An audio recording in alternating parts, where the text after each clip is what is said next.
everyone.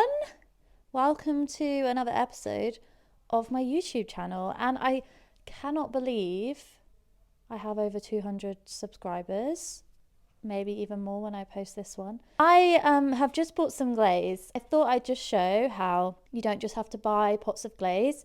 I mean, this is an underglaze, but you might buy pots of glaze as a hobby potter and you might use that to decorate your pieces. Pretty easy to do. There might be some trial and error in getting the outcome how you want it, but pretty easy to do. So I thought I'd step up and show you what it's like to buy a powder of a glaze. So some of my glazes I buy in powder, and like this is 2.5 kilo. I'll buy like 25 kilos of powder at a time. Some of them I buy in powder and some of them I make from scratch. So I'll do another video showing you how you can make glaze from scratch. But for the moment, I've got this powder. Now, this is a shiny white powder from Bath Potters, which if you're not in the UK, doesn't matter where it's from because you won't get it. But Bath Potters is my local supplier and I buy a lot from them. And I've got a shiny white glaze because I'm starting an event and wedding hire part of my business where I'll rent out my ceramics, and a lot of the centerpieces for tables they want in a white glaze. I've used this glaze before, but I've just bought some more because I'm going to be making some bigger centerpieces soon. So it comes in this powder form and it's a stoneware glaze. So it fires to 1250 to 1280. I normally fire to 1250 and it's 2.5 kilo. I'm just going to mix it all up. You don't have to do that. You could do 500 grams, 100 grams, 2 kilo, you know. I'm going to mix it all up and show you how I do it. Firstly, safety first. We need a mask and an apron. Got my mask and my apron. I realized I said we need a mask and an apron, and you probably don't know why. This little symbol here is why. Harmful. We don't want to breathe this in. That's not fun. Obviously as well, if it gets on our clothes, then we could be breathing it in at a later date. But I wear an apron. I wash my aprons every week.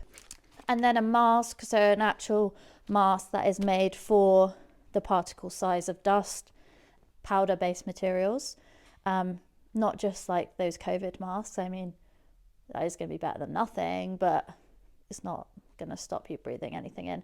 Now this, as I said, I'm going to mix it all up. So 2.5 kilo.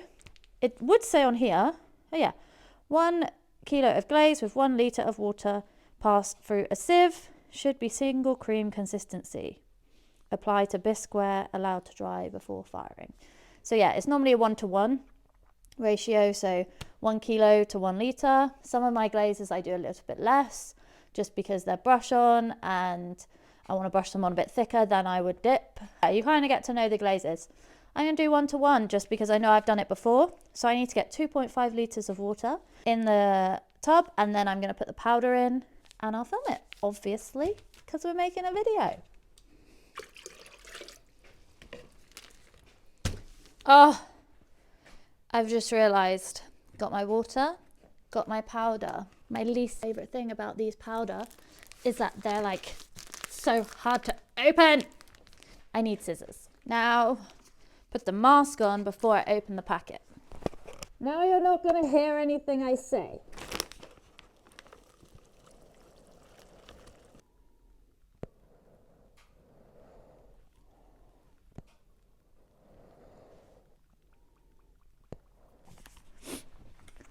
Once all of the powder is in the water, there's no dust, so you can take your mask off. Now I'm just going to give it a mix just to save a bit of work when we sieve. I'm just using a plastic spatula. Obviously you don't really want something that's textured because it's going to get all stuck in the texture. So mixing it alone for some glazes isn't going to be sufficient enough to distribute the particles evenly. Pre-made powders obviously have been mixed already. Like you cannot see levels of different ingredients within the bag. They have been mixed. So to be honest, a lot of my pre-made powders I buy, unless I want to change the glaze outcome slightly, I don't actually sieve them. I just mix them with my 5-gallon glaze mixer, which is the best investment. The only ones I do sieve are the ones that I need to reduce the speckling. So it's just removing some of those materials that don't go through the sieve. Often they do make these, well, I've heard, I don't make them myself, but often they do make these glazes with an understanding that some of the material will not pass through the sieve. So yeah, you can kind of alter it a little bit if it's that kind of glaze that has speckles or variation in color through the materials used. I actually did my dissertation at uni. I studied ceramics at uni and I did my dissertation on glazes. I've done a lot of glaze testing and understanding of materials. Still by far so much to learn, but okay, so that feels pretty smooth, not loads of lumps. And because it's a white glaze and I want like a nice flat opaque color, I am going to sieve it. I'm also going to sieve it for the means of YouTube entertainment. For this, you want to use 80 to 100 mesh sieve. I'm probably going to use 100 first. Those mesh counts are how many holes there are per centimeter squared within the sieve.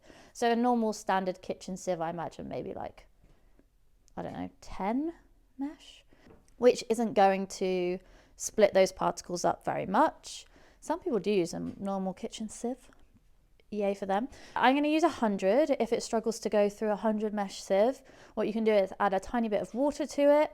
Little and often, don't flood it with water because then you might make it watery. Or you can go down a sieve level to 80 and then work back up. You can buy different size sieves. I have one which is the size of the bucket, but it doesn't fit this bucket. So what we want to do is just pour into this sieve.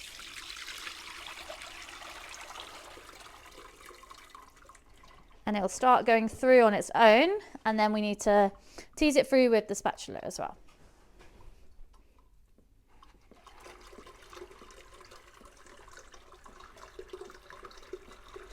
You really want to get these lumps through because that is material that needs to be part of the glaze. I'm just emptying out the last, and there's quite a lot of lumps and glaze in the bottom. If you're mixing your own glaze, it's far more important to get all of these materials out, especially on like smaller volumes. Precision is key when making glazes. So now I'm just putting this last batch through the sieve. Now again, I'm using the spatula. I don't want to use my hand to rub it through because that is going to just grate the skin off my hand. It's fine to touch, but I imagine if you're doing a big batch of glaze, it's just gonna rubbing dry skin off your hand into your glaze. There's some glazes I buy which are probably like £150 for 10 kilos. So obviously the bigger quantities the bigger quantities you buy, the cheaper it becomes per kilogram.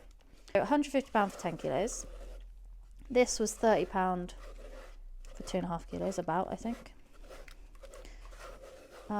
Little pots. I think this little pot of underglaze was about £10. It does add up, so mixing your own glazes is definitely a cheaper way if you have the space to store it. This always makes me feel like I'm baking. My arm is beginning to hurt, and we're at the end. So underneath you can see it's all stuck on there, so I'm just going to clean that off as well. Don't want to waste any glaze. So depending on the glaze, you might have a different size sieve that you want to use. For example, a crawling glaze, you might use a 60 or an 80 mesh sieve because it's a thicker glaze anyway. This is quite a thin glaze, doesn't have any larger particles to it, so 100 or even 120 would probably be fine. I'm now going to do a test pot. Now I always keep pots around the studio that the girls that work for me, if they're learning how to throw something to the spec of my products, then there's a lot of test pots that come out. If I've got a lot on the shelf, then I just reclaim the pots. If anything goes wrong, it might have a hole in the bottom, I might keep it for a test pot for reasons like this. When I'm pouring glaze, I want to use a jug, fill up my pot with the glaze. Now I can do this to the rim. I'm just going to show you, wouldn't keep it in for this long, but I can do it to the rim and then rotate and pour out. That rotation just helps for an even coating. and just let any excess drips fall off. I don't want glaze on the bottom because when it is fired, unless that's wiped off, it's going to melt and stick to the kiln shelf. Now just going to turn it over and dunk into the glaze and hold and lift up. Obviously you'll get to know your glazes, how long they might want to be held for. Some might be thicker, some might be thinner. There's some glazes I like that drip down the side because it adds variation to the thickness of the glaze, which changes the colour slightly, and some that I don't want any drips. So again, playing around with stuff like that. I have fired this glaze before, so I won't put it on a tile. However, again, like these pots I keep, you can also keep or purposely make smaller dishes. Some people call them cookies, I think. It's a circle base to put it on in the kiln in case of any drippage. It doesn't ruin your kiln shelf. Another thing, if you're unsure of how long you want to hold it for in the glaze, what you can do is dunk half and count to 3 maybe, and lift it up. So you can see half of the pot is glazed. And then once that's dry, turn it round, dunk the other side and maybe count to 5. So then you've got a variation of thinner and thicker glaze, and you can see which one looks best. If you're brushing on glaze, then you could do 1 stroke, 2 stroke, 3 stroke, see that variation as well. So now I'm going to hold it the other side and I'm going to count a little bit longer and pour it out. So now one side is going to have a thicker glaze on than the other. Obviously, as you're holding it in the glaze, the ceramic is porous, so it's absorbing all of that glaze and moisture. So the layer of glaze is getting thicker because it's all that moisture is being absorbed in. I'll fire both those pots and then show you tomorrow. Hey, pots have been fired. So firstly, I will show you the one which I poured the glaze in and then turned it up and dipped it. So you can see when you dip, sometimes you might not get a very good line. Obviously I wasn't aiming for a good line on this, but that is a con of just dipping it. Normally I wax my pieces, so there's some here. So you can see there's wax on the base and then you get a nice waxed line. So that's a con.